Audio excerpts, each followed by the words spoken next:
Hello and welcome to Parashat Vayishlach. And in this parasha, we're going to explore the apparent conflict between what we say in the morning prayers, Ve'emet titen le Yaakov, that Yaakov is the epitome of truth, and what apparently is following in his life nothing but truth when you look at his life, whether it's with Esav taking the blessing, whether it's with him getting Leah instead of Rachel, whether he's having to negotiate his wages with Lavan 100 times, whether he, how he deals with Shechem, with Dinah. There's so much evidence, apparently, that his life is nothing but, or far from, truth. And so we know that that each of the characters in the stories, Yaakov, himself, he's doubting himself whether he acted truthfully. His mother, she says, "Alai klalatecha beni," because of this. If there's a curse on you because of the taking of the blessing, let it be on me. Yitzchak, astounded, who was it that he gave the blessing to if it wasn't Esav?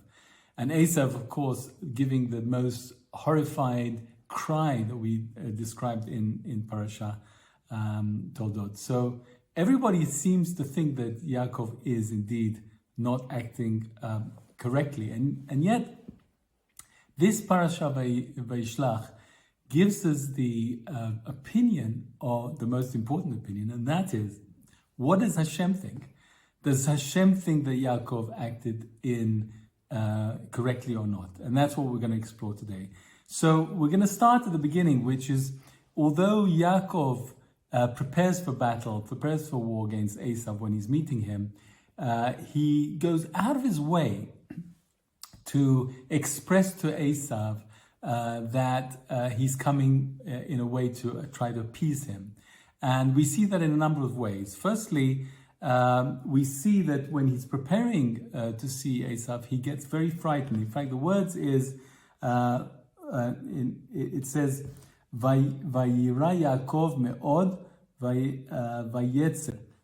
He was frightened, and that actually depressed him. The fact that he was frightened depressed him, because in a way that we wouldn't get frightened, a person wouldn't get frightened unless there's something deep in his soul that he feels perhaps he shouldn't have done. So this was an indication to Yaakov that something is amiss here. But look at the way that Yaakov presents himself to Esav. Because why is he frightened? Why is Yaakov frightened? Because Esav has many of the merits that he has. He's the son of Yitzchak, he's the grandson of Abraham, and in fact you could argue, as the commentators say, that he has two other mitzvot, Esav, that Yaakov didn't have, and that is living in Eretz Israel all the time that Yaakov was with Lavan, some 20 years, and if not more, and also Kivud Avim, that he was there helping his father through that time, and Yaakov was not. And so Yaakov was a bit concerned that on paper it could be that Esav has more merit than him. And he knew anyway that although God promised to protect Yaakov, Hashem doesn't interfere with the free will of people. And it could be that, if Esav's free will is to harm Yaakov, then what's going to stop him from doing that? So Yaakov goes out of his way. He says to the messengers, when you see Esav, tell him that I say, my Lord Esav, and say to him that your servant Yaakov, etc., etc. And also, in the subliminal message to Esav is as follows. He says to Esav, listen, there were three major promises in the blessings that I took from Yitzchak. One is that I will be really wealthy from the dew of the heavens and the fat of the earth. Tala shamayim v'shmenei haaretz. But Yaakov's saying, well, that would imply that I would have great wealth in terms of grain and wine. And I don't have that. I have wealth in terms of animals, cattle and sheep and servants. So that didn't come true. The second bracha that Yitzchak gave Yaakov was that the nations will be subservient and bow down to him. And he says, look at me, for 20 years I've been working for Lavan like a slave. So Lavan, representing the world, did not come and bow down to me, the opposite. And the third thing was that between the two brothers, one will always have dominion over the other. And as you can see, I have no dominion over you. I don't claim any dominion over you. In fact, on the contrary, I'm coming to you. I'm going to bow down to you 7 times, calling you my master. It couldn't be further from the truth. And so for those 3 reasons, please, Esav, understand that you didn't lose out from the bracha. So that's the first point. Let's study now the parasha of the fight with the angel. We learned in last week's parasha, at the end of last week's parasha, that Yaakov came towards the border of Israel, and he came across 2 camps of angels, Machanaim we called them. One set of angels were escorting him from outside Israel, and the other set of angels came to escort him into Israel, and he was therefore thoroughly protected. And so he camped at night just before entering Israel, and it says an amazing thing. It says Vayakom Bailaila Hu, and Yaakov suddenly woke up in the middle of the night. What made Yaakov wake up in the middle of the night? The Alshech tells us that what he realized was that the angels that came to escort him into Israel had left him, abandoned him on the other side, and gone into Israel without him. And because he felt the need to have the protection of those angels, he woke up all his families, his kids, and his wives, and his cattle, and moved them over to Eretz Israel to be in the company of those angels and to have that protection. And Hashem understands and feels Yaakov's distress and his humbling before Esav, and feels that this is perhaps misplaced. Instead of humbling yourself before Esav, trust in Hashem.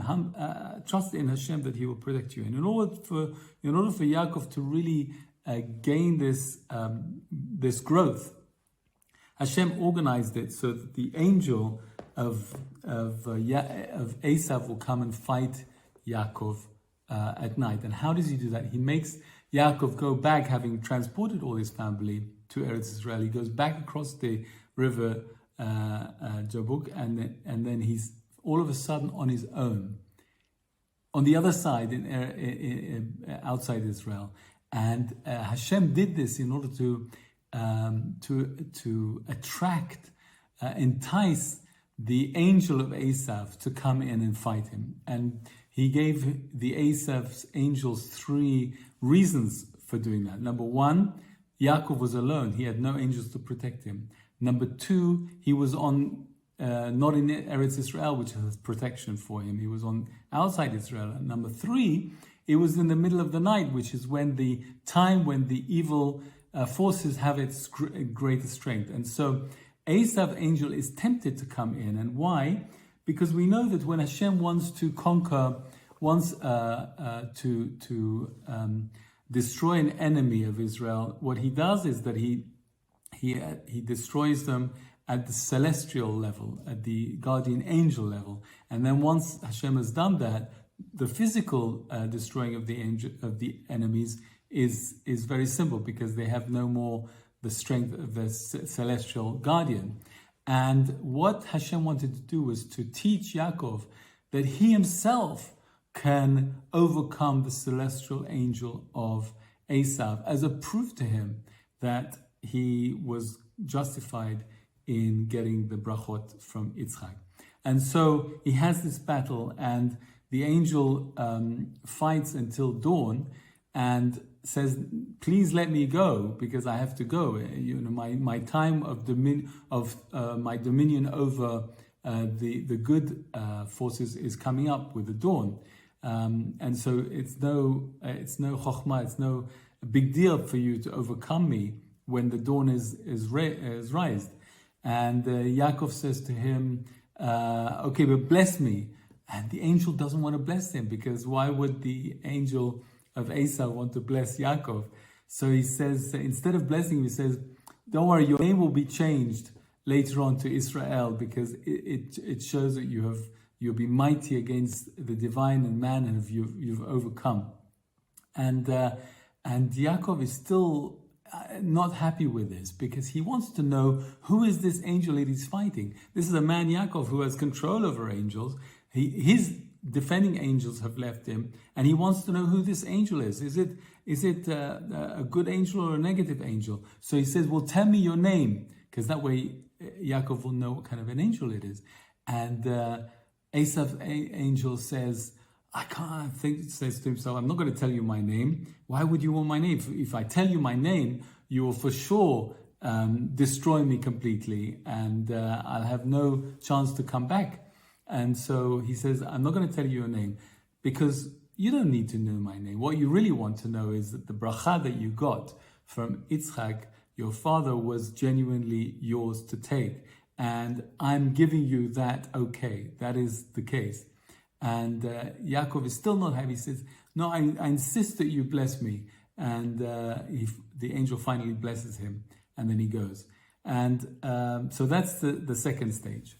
The third point, and the most important, is the validation from Hashem. And how does he do that? After the story of Dinah, Yaakov is asked to go to Bet El, where he saw originally the prophecy of the ladder, of the angel going up and down the ladder. And at that point, when he gets there, Hashem gives him his new name. And listen to the way he gives him the new name. It says, Vayomer lo Elokim, Shimcha Yaakov, lo yikra Shimcha od Yaakov, ki im Yisrael yeh Shimcha, v'yikra et Shemo Israel.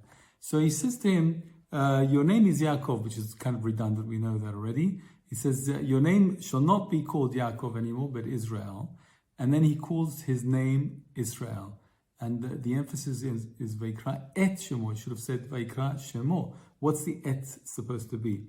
And the Alshech asks a very good question. I love this question. He says, why is it, we know that when Abraham changed his name from Avram to Abraham, it was never changed back again. Yet with Yaakov, we see that both his names, Yaakov and Israel, are valid. And he says that in Avram's case, the gematria of Abraham was 243.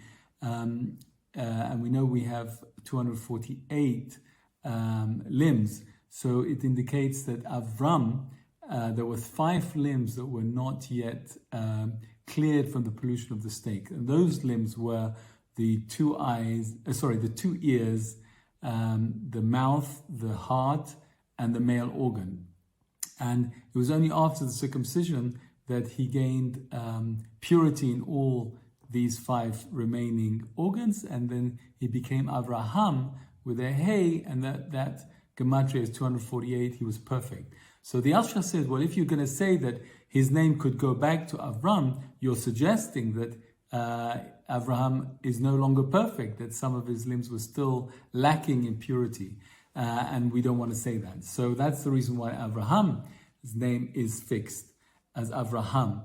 But with Yaakov, it's different. He says that both names are valid. And that's why Hashem doesn't change his name to Israel. He adds an additional name. He kind of reconstructs his name to include Israel. Because Yaakov, why was he called Yaakov? It's interesting, when Esau was born, everyone called him Esau, because it was clear why it was red.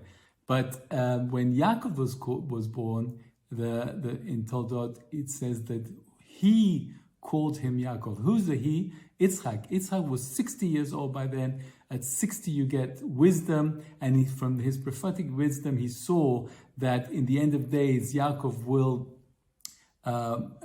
overcome the rule and dominion of Esau when Esau's dominions finishes.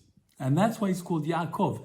Yaakov is in the future. Yaakov. If it was just an explanatory description of the fact that he was holding on to Esau's heel, you would have called him in the past tense, Yaakov. But the future tense indicates that, and why the heel? Because the heel is the final point of the dominion of Esau. the final exile, the fourth exile, when that comes to an end, Yaakov is holding the heel of Esav, and that signifies that the Bnei Israel will become the dominant force in the world after Esav's force comes to its end. And so that name Yaakov is still valid. But the Alshech says, but there's two meanings to Yaakov. The Yaakov also means Ekev, which means crookery or deceit. And we can see in the Parashat Toldot when Esav is complaining that Yaakov Yekeveni pa'amayim, he deceived me 2 times. So the second name that Hashem gives Yaakov, Israel, is for 2 reasons. The first is that he was Sar El, which means he fought mightily against the divine angels, and he succeeded. That's Sar El. But there's another reason that I'd never seen before that the Alshech brings, which is beautiful. He says the first 3 letters of the word Israel is Yud, Shin, Resh, which means Yashar. And he calls him Israel because he wants us to understand that although it may appear to us that Yaakov's life is full of deceit, and how could it be compatible with his name as Emet?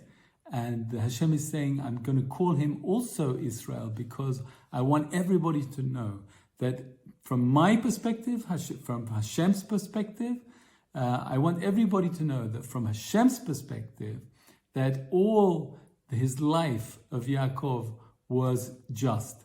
And that's why his name is also Israel. And then that's the validation that we've been looking for over these last 3 Pesukim ever since Yaakov took the blessing. So I hope you've enjoyed this Dvar Torah from the Alshech. I have the pleasure of inviting Rabbi Amichai Cohen this Tuesday at 7 o'clock to share with us these ideas and discuss further. Amichai Cohen is a prolific presenter on national television, and it's going to be fascinating to hear his perspective on this. So please join us there at 7 o'clock on Tuesday. And in the meantime, I want to bless you with a wonderful week, and may we have the blessing that when life presents to us things that seems unjust, instead of us jumping to the conclusion of the unjustness and the anger that will follow, may we take a step back and say that Hashem on his own is the only person who can determine whether something is just or not. He's the only person, he's the only entity that can judge even. We cannot judge because we don't see the full picture, even within our own lives. And so when we're faced with something that appears unjustly or not correct, just hold back and give it to Hashem to decide. Let Hashem decide if it's just or not. Wishing you a beautiful week and look forward to seeing you next week. God bless. If you like this wisdom, please subscribe to my YouTube channel and stay up to date.